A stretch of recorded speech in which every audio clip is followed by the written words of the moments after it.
أعوذ بالله من الشيطان الرجيم بسم الله الرحمن الرحيم ولا تسبوا الذين يدعون من دون الله فيسبوا الله عدوا بغير علم كذلك زينا لكل أمة عملهم ثم إلى ربهم مرجعهم فينبئهم بما كانوا يعملون. ولا تسبوا، اور اسی طرح یہ اور برا نہ کہو تم لوگ، الذین ان لوگوں کو، ان کو، یدعون من دون اللہ جن کی عبادت کی جائے، وہ پکارتے ہیں جن کو اللہ کے علاوہ، تم ان کو برا نہ کہو. فیسب اللہ، وگرنہ اس کے نتیجے میں وہ گالیاں دیں گے، عدون جاہل ہیں، برا کہہ بیٹھیں گے، بغیر علم، اللہ کو بغیر علم کے. تم ان کے بتوں کو برا نہ کہنا، وگرنہ وہ اللہ کو بغیر علم کے برا کہیں گے. کذالک، اور یہ ایسے ہی ہے. نہ ماننے کی یہ چوتھی وجہ، زینا لکل امت عملہم، اور ہم نے ہر ایک کو بھلے کر دکھائے ہیں، رجھایا ہے ہر ایک قوم کو، ہر ایک امت کو ان کے عمل پر. ثم الی ربہم مرجعہم، اور یہ پھر اپنے پروردگار کے پاس لوٹ کر جائیں گے. فینبئہم، تب وہ جتا دے گا، بما کانوا یعملون، جو کچھ یہ کرتے تھے. اس آیت کریمہ میں اللہ تعالی نے بہت بڑا ایک اصول بیان کیا ہے، جو فقہا اور علم الکلام والے اس اصول کو، اس سے انہوں نے ہزاروں مسائل ثابت کیے اس ایک آیت سے. اللہ نے اصول کی بات فرمائی ہے.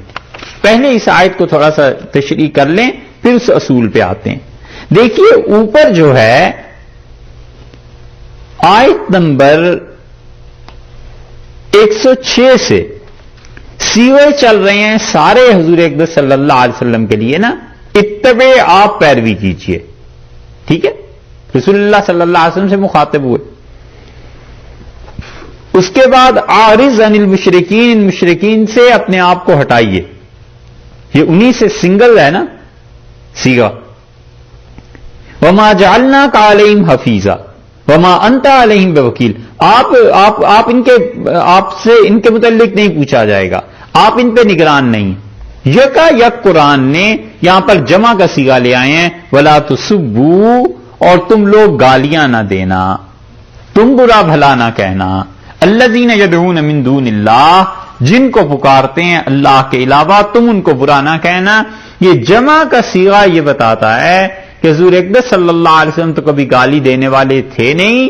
مسلمانوں میں سے ممکن ہے کسی نے برا بھلا ان کے بتوں کو کہہ دیا ہو، اور اس وجہ سے اللہ نے یہاں پر جمع کا صیغہ استعمال فرما دیا. ایک بات تو یہ پتا چلی. آگے فرمایا کہ الذین یدعون من دون اللہ، وہ جو دیکھو پکارتے ہیں، جن کو وہ پکارتے ہیں اللہ کے سوا. الذین جو ہے یہ تو جاندار چیزوں کے لیے استعمال ہوتا ہے، اور وہ پکارتے تھے بتوں کو، اور بت تو جاندار نہیں تھے. تو حقیقت میں بات یہ ہے کہ یہ آیت عام ہے ہر اس انسان کے لیے جو کسی زندہ کو پکارتا ہے اللہ کا شریک ٹھہراتا ہے، یا مردہ کو خدا کا شریک ٹھہراتا ہے. اس مردے میں کبھی جان تھی یا نہیں تھی، دونوں صورتیں اس میں شامل ہیں. وہ بت ہیں جو لکڑی سے بنائے گئے، پتھر سے بنائے گئے، اور اسی طرح اللہ کے وہ نیک اور پاک بندے جو خدا کی مقبول ہستیاں تھیں علیہم الصلوۃ والسلام، انہیں اللہ کا شریک بنایا گیا. اللہ تعالیٰ نے فرمایا ان کی عبادت کی جاتی ہے تو دیکھو انہیں برا بھلا نہ کہنا. اس کلیے اور قاعدے سے اللہ زینہ کی جو تحت ہے، انبیاء علیہ السلام تو نکل گئے، کیونکہ مسلمان نے برا کہہ ہی نہیں سکتے تھے. علیاذ باللہ تو خود کفر ہو جاتا. تو اس قاعدے میں وہ لوگ آ گئے جو خود اپنی عبادت کرواتے تھے، جو اس پہ راضی اور خوش تھے کہ ان کی عبادت کی جائے، الیاذ باللہ، اور وہ زندہ تھے یا مردہ، دونوں آ گئے کہ اللہ نے کہا انہیں بھی برا نہ کہو، کیوں نہ کہو، یہ آگے بات آتی ہے۔ فرمایا ہے کہ ان کو، تو پھر اس سے معلوم ہوا کہ یہ ضمیر جو ہے اللہ زینہ کی، یہ بتوں کے لیے استعمال ہوئی ہے۔ ایک تو وجہ یہ ہے کہ وہ کافر ان بتوں کے پیچھے ان روحوں کو سمجھتے تھے، وہ عالم ارواح کے قائل تھے کہ بتوں کی عبادت نہیں، ان روحوں کی پرستش کی جا رہی ہے جو اس کے پیچھے ہیں۔ ایک وہ گروپ آ گیا، اور ایک گروپ وہ آ گیا جو خود چاہتے تھے کہ ان کی عبادت ہو، اب مر گئے تو ان کی عبادت ہوئی۔ پھر عیسائیوں میں کتنے ملیں گے، جوش انسائکلوپیڈیا آپ اٹھا کر دیکھ لیجئے، کتنے ہی ان کے پادری اور ایسے ملیں گے جو یہ چاہتے تھے کہ مرنے کے بعد فلاں فلاں کلیسا میں، فلاں فلاں گرجے میں ان کی قبریں قائم کی جائیں اور لوگ ان پر آ کے نظر و نیاز چڑھائیں اور لوگ آ کے ان کی باقاعدہ پرستش کریں۔ تو یہ سب آ گئے، اور اللہ کے جتنے اچھے اور نیک بندے تھے وہ سب اس آیت سے خارج ہو گئے، کیونکہ گالی کا سوال ہی پیدا نہیں ہوتا۔ یہاں پر فرمایا ہے کہ بلا اچھا کیوں نہیں گالیاں نہ دو، اللہ تعالیٰ نے فرمایا فَيَسُبُّ اللَّهَ، وگرنہ یہ اللہ کو برا بھلا کہیں گے، عدوًا زیادتی کریں گے، کیونکہ اللہ تو مالک حقیقی ہے، بغیر علم، اور دوسری بات یہ ہے کہ جہالت کی وجہ سے انہیں علم نہیں ہوگا، اس وجہ سے یہ خدا کے لیے بے ادبی سے، بغیر سمجھ کے، عدوم بغیر علم، وہ برا بھلا کہہ بیٹھیں گے اللہ کو، بے ادبی بھی کریں گے اور بغیر علم کے کہیں گے۔ تو اس لیے تم ان لوگوں کے بتوں کو گالی یا گالم گلوچ نہ کر۔ یہ تو تھی اس حد تک آیت کی تشریح، اور اس سے جو اصول ثابت کیا ہے فقہا نے، بہت زبردست اصول ثابت کیا۔ وہ کہتے ہیں کہ بتوں کو برا بھلا کہنا کیا یہ شریعت میں فرض ہے، واجب ہے، سنت ہے، آخر کس درجے کا عمل؟ اب بتوں کو برا بھلا کہنا زیادہ سے زیادہ اس سے مستحب تک لے جائیں گے کہ اچھی چیز ہے، اور اگر کوئی نہیں کہتا تو بھی وہ مسلمان ہے، نہ وہ فرض کو چھوڑ رہا ہے، نہ واجب کو چھوڑ رہا ہے، نہ سنت موقدہ کو چھوڑ رہا ہے۔ بتوں کو برا بھلا کہنا تو اصل میں مباح ہے، جائز ہے، اللہ کو کہنا حرام ہے، وہ تو شرک کے درجے میں۔ اس کے مقابلے میں جن کی پرستش ہوتی ہے بتوں کی، ان کو کچھ کہنا مباح ہے، جائز ہے، گناہ نہیں ہوگا، بس اتنی بات ہے۔ اچھا اس کی نیت اچھی تھی پھر کیا ہوگا، چلو پھر ثواب ہو جائے گی، لیکن کوئی فرض واجب کے درجے کی چیز تو نہیں۔ اس لیے فقہا اصول کی بات لکھتے ہیں، اسے سمجھنی چاہیے۔ وہ کہتے ہیں کہ شریعت کا ہر وہ حکم جو فرض، واجب اور سنت موقدہ کے درجے کا نہیں ہے، اس کو قائم کرنے میں اگر کوئی اور آدمی حرام کام کا مرتکب ہوتا ہے تو اس کام کو نہیں کرنا چاہیے۔ پھر بتاتے ہیں جو کام فرض، واجب، سنت موقدہ نہیں ہے، اگر ہم کریں اور اس کام کی وجہ سے کوئی آدمی حرام کام میں مبتلا ہو تو فقہا کہتے ہیں اس مستحب اور مباح کام کو چھوڑ دینا چاہیے۔ اسلام یہ نہیں ہے کہ اب آپ اس مستحب اور مباح کام کے پیچھے پڑ جائیں اور دوسرے کو موقع دے دیں کہ دوسرا آدمی حرام کام پہ اتر آئے۔ ان بتوں کو، یہ اصول کی بات، اب اس کی مثالیں آپ دیکھیے۔ مثلا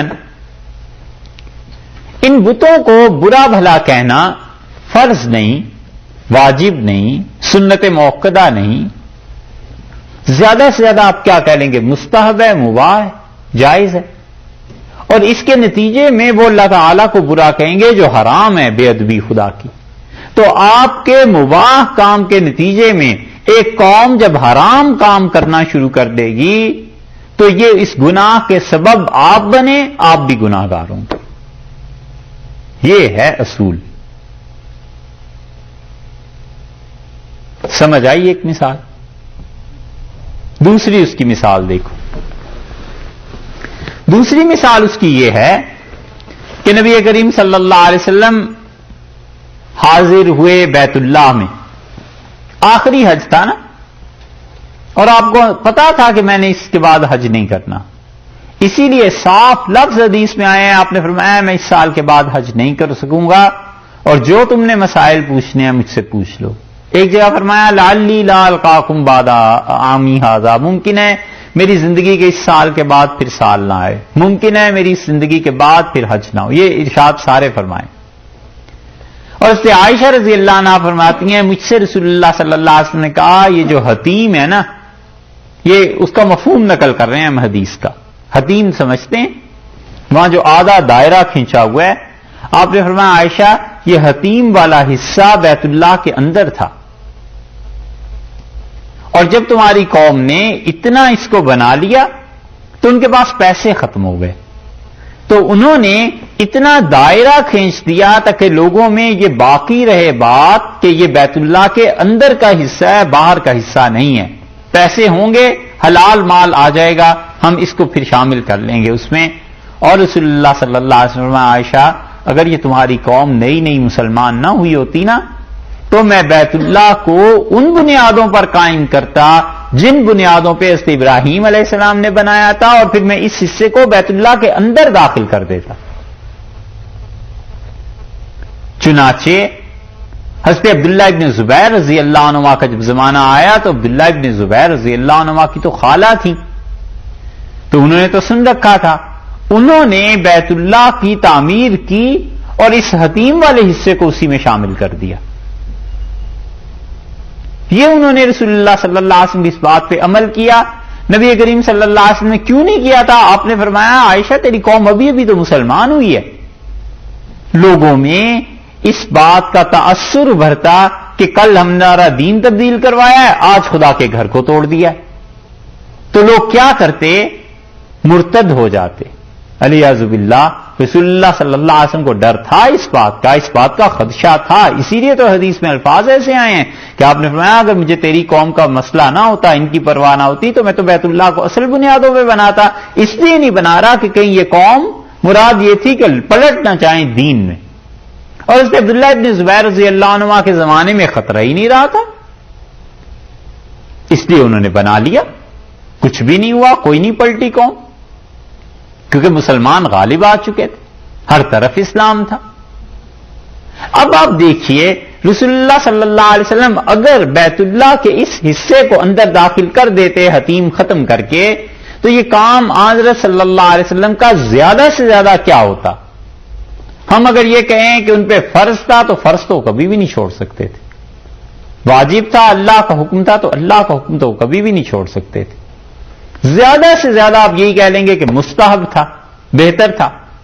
اور مستحب کام پہ رسول اللہ صلی اللہ علیہ وسلم نے عمل اس لیے نہیں کیا کہ دوسری طرف دیکھا ارتداد کا خدشہ ہے، لوگ اس کام میرے مستحب کام کے کرنے کی وجہ سے حرام کام میں پڑ جائیں گے، شریعت کو چھوڑ دیں گے۔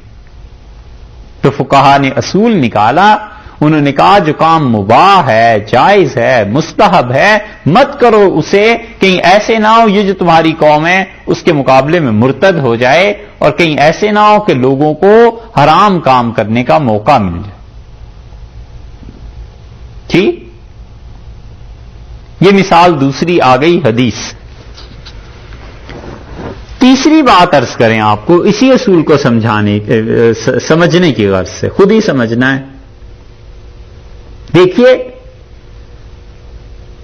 کسی بتکدے میں ہندوستان میں جہاں وہ بتوں کی عبادت کرتے ہیں، ایک مسلمان جا کر کوئی غلط چیز پھینک دیتا ہے، شراب پھینک دیتا ہے، گندگی کوئی پھینک دیتا ہے، یہ کام جو اس نے کیا یہ کون سی نے کیا؟ آخر فرض نہیں شریعت نے قرار دیا، واجب نہیں قرار دیا، ضروری نہیں قرار دیا، زیادہ سے زیادہ چلو بہت تیر مار لیا تو مستحب پہنچ گئے، بڑا اچھا کیا ہے، بتوں کی توہین کر دی یہی، اور اس کے مقابلے میں جو مسلمانوں کی جانیں جائیں گی، جو پھر فساد بھڑکے گا، اور پھر جو وہ مسجدوں کی بربادی ہوگی، وہ حرام کام تک پہنچ گئے نا، تو اس حرام کا سبب یہ بنا، یہ بھی اتنا ہی گناہ گار ہو جائے گا، چاہے اس انسان کی نیت کیسی ہو، لیکن دین کا مسئلہ اس نے کیوں نہیں سیکھا؟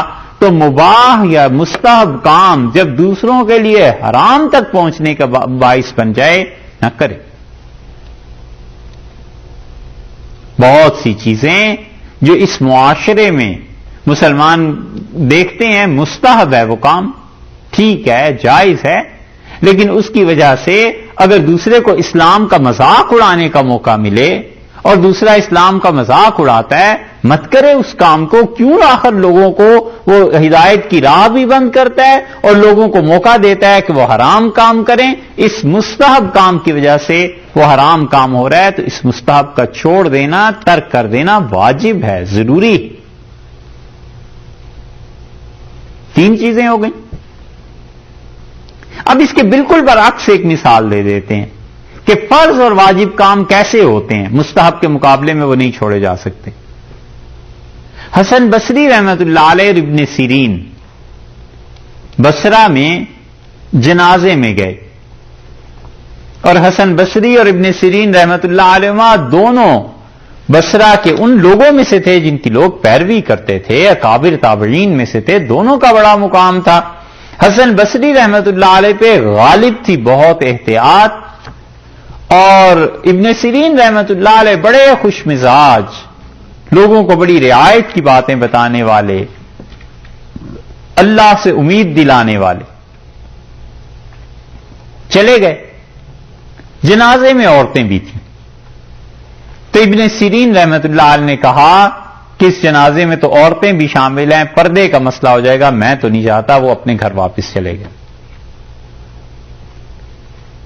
تو حسن بصری رحمت اللہ نے فرمایا جنازہ فرض ہے، ضروری ہے، اور جو چیز فرض ہے وہ دیگر لوگ اگر اس میں خلل ڈالیں گے تو ہم ان کی شرارتوں کی وجہ سے فرض چیزوں کو تو ترک نہیں کر سکتے، اس لیے ہم تو جنازہ پڑھیں گے اور جائیں گے بھی.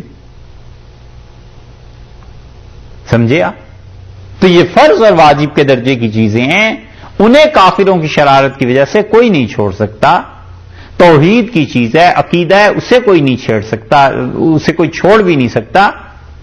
کافر اگرچہ مذاق اڑائیں لیکن اس کا قیام ضروری ہے. اور بات صرف مستحب کی رہ جائے، بہتر ہونے کی رہ جائے، تو ان چیزوں کو پھر انسان کیا کرے؟ چھوڑ دے. حسن بصری رحمت اللہ نے اسی لیے جنازہ نہیں چھوڑا کہ جنازہ پڑھنا تو ضروری ہے، اس کو تو نہیں چھوڑا جا سکتا. تو جو چیزیں عقیدے کی ہیں، فرض ہیں، واجب ہیں، سنت موقدہ ہیں، وہ نہیں چھوڑی جا سکتی. اور جو چیزیں اس سے بھی کم ہیں اس کو اس وقت چھوڑ دینا چاہیے جب ڈر یہ ہو کہ یہ کافروں کو مزید ابھارنے کا اور اسلام کے خلاف نفرت اور ان چیزوں کا باعث بن جائے گا. چپ رہے، غیر موقدہ سنتوں پہ عمل نہ کرے. 5 مثالیں ہو گئیں. ایک اور مثال دیں آپ سے. اولاد کو نصیحت کرنا اگرچہ فرض ہے، واجب ہے، اس وقت جب وہ کوئی گناہ کا کام اور برائی کا کام کرے. فقہا کہتے ہیں کہ ڈائریکٹ کسی کام کا حکم دینا اولاد کو بعض مرتبہ فرض اور واجب نہیں ہوتا، صرف مستحب ہوتا ہے. مثلا خود بھی کوئی کام آدمی کر سکتا ہے اور بیٹے سے کہا کہ یہ کام تم کر دو تو وہ کام خود بھی کیا جا سکتا تھا. معمولی سا کام ہے، پانی پینا ہے، کھانا کھانا ہے، چھوٹی چھوٹی باتیں. اب اس نے بیٹے سے جب یہ کہا کہ کام کر دو اور اس لڑکے نے انکار کر دیا تو وہ انکار کی وجہ سے حرام کام کر رہا ہے، گناہ میں پڑ رہا ہے. اس کے مستحب سے اس کو حرام کام میں ڈال دیا. تو فقہا کہتے ہیں کہ کبھی بھی بچوں سے آرڈر نہ کرے، بلکہ انہیں اس طرح سمجھایا جائے کہ بیٹے آپ یہ کام کر دیں گے، بیٹی یہ کام اگر آپ کر لیں تو ٹھیک نہیں ہے. اس طرح سے بات کی جائے کہ اگر یہ کام ہو جائے تو اچھا ہے، کہ برا ہے آپ بتائیں. اور اس طرح سے بات کی جائے کہ مثلاً اس نے چائے پینی ہے تو یہ کہا جائے کہ چائے کی طلب ہو رہی ہے، جی چاہتا ہے تھوڑی سی چائے پی لیں، پتہ نہیں کون بنائے گا. اب نتیجہ یہ کہ اگر بچی انکار بھی کر دیتی ہے، نہیں بناتی، تو گناہگار نہیں ہوئی. اور اگر اسے کہے گا کہ باپ کے چائے بناؤ اور پھر انکار کرے گی تو گناہگار ہو جائے گی. یہ چیزیں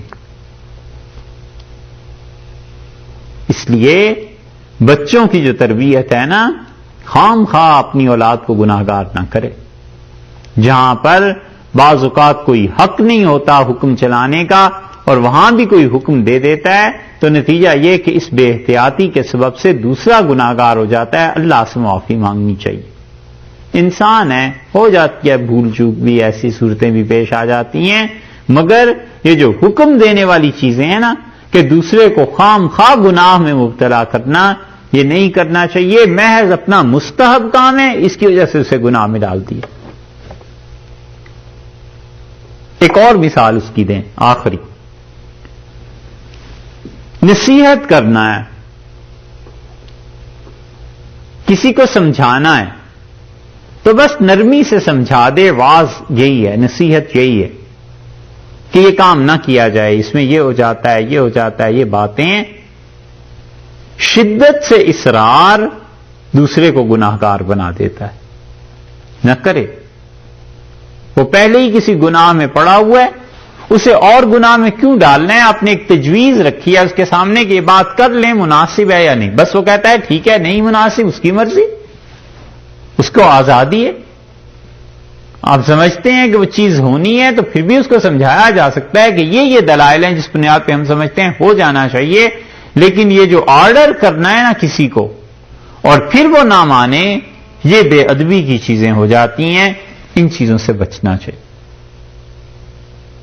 اسی لیے اللہ کے جو اچھے بندے تھے جب تک بہت ہی بے تکلفی اور بہت ہی محبت نہیں ہوتی تھی، وہ عام زندگی میں حالات میں اصرار نہیں کرتے تھے کہ ضروری یہ کام کرو.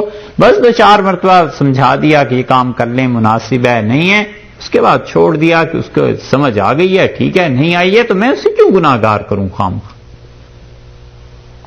یہ چیز فقہا نے اس ایک اصول سے ثابت کیا. اس ایک آیت سے انہوں نے کہا اللہ کو وہ جو برا بھلا کہیں گے کافر اور اسلام کا شریعت کا مذاق اڑائیں گے تمہارے کسی ایسی حرکت سے جو فرض اور واجب تھی نہیں، خام خواہ بس ایک کام کر دیا جو ضروری نہیں تھا، اور اس کے نتیجے میں لوگ اللہ کو برا کہیں گے، اسلام کو برا کہیں گے، تو آخر وہ کام کرتے کیوں؟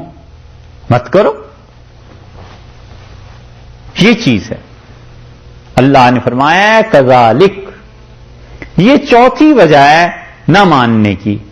زینا، ہم نے مزین کر دیا، ہم نے زینا رجھایا ہے لکل امت عملہم، ہر ایک قوم کے لیے عملہم، ہر ایک امت کے لیے. زینا لکل امت، ہم نے ہر ایک گروہ، ہر ایک امت، ہر ایک فرقے کے لیے عملہم، ان کے کام کو رجھایا ہے، مزین کر دیا ہے.